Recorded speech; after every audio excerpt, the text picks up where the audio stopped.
looked up at him. "Dougie, it's just dinner with an old friend. Relax. Play it by ear. That's what you always say. See how it goes. He's just someone that you used to know, someone that you used to work with. Isn't he?" Waters glanced out of the window and then looked back at her. In the sideways light from the table, she looked different, younger. "I hope so." Smith reversed carefully into the field entrance, hoping that he had left the front wheels with enough purchase on solid ground to pull out again. He opened the new phone and tapped on maps. He'd had this phone for some months now, but it would still be new, he supposed, until he had to think about replacing it some years into the future, though he somehow doubted that this new one would last as long as the old one. Too much to go wrong in it. But just as Chris Waters had said, the pin thing was sort of pinging away, showing him his location. He enlarged the image by reverse pinching the screen as he had been instructed, and now he could see the narrow road that he was on, and enlarging it again showed the turning that he had missed. And there was Dougie's house, large enough and important enough to appear on this satellite image. Remarkable.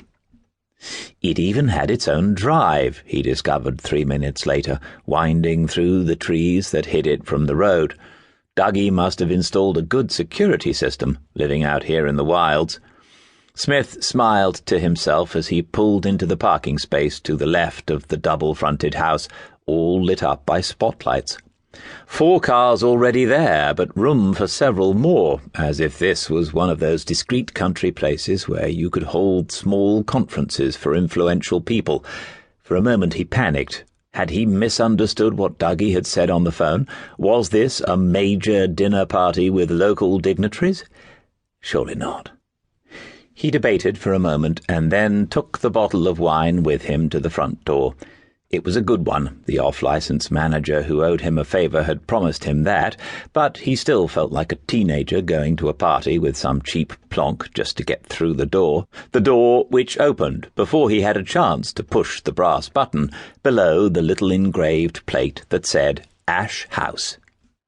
"DC. Dougie." They shook hands in the open doorway, the brightly lit hallway stretching in one direction and the black, chilly night in the other. But in reality both were, for a moment, back in the lounge bar of the Blue Boar. That was not their last meeting. There had been the leaving do and the speeches, the crowded late-night celebration afterwards in some other pub, but it was in the Blue Boar that they had been open about what the Andretti case had done to them both. It was there that their ways had parted a decade ago, and now somehow they had caught sight of each other once more. "DC, my wife Jane. You've met before a long time ago, and this is Marcia, my accountant, as well as our friend. Ladies, DC Smith." Dougie was good at this, a proper businessman now, arranging introductions and drinks simultaneously, and everyone was smiling. Both women shook his outstretched hand, Jane a little demurely, and Marcia not also, but strongly, looking him directly in the eye as she said, inevitably, "DC?" "I know not everyone's into initials. I don't know how it all started, though. Some terrible joke in a police station, I expect. David, DC, it's all the same to me. Whatever you prefer." "I'm going with David." "Blimey, we've only known each other 30 seconds. She wasn't too stuck up to laugh aloud at that, and he thought that the evening would be okay after all. It had been a while, though, and it felt a little odd. When Chris Waters had said to him a week ago, "You ought to get out more," before springing the surprise invitation, he had been closer to the truth than he realized. "It's a Moroccan dish, a tagine with lamb and apricots." Smith took another forkful from his plate and chewed it, savouring the combination of sweet dried fruit and spicy meat. "It's absolutely delicious, just like that starter. Lovely." "Thank you." "But it's time to own up now. You've got a couple of chefs in that kitchen beavering away. You're only in there a couple of minutes each time, and then food like this appears."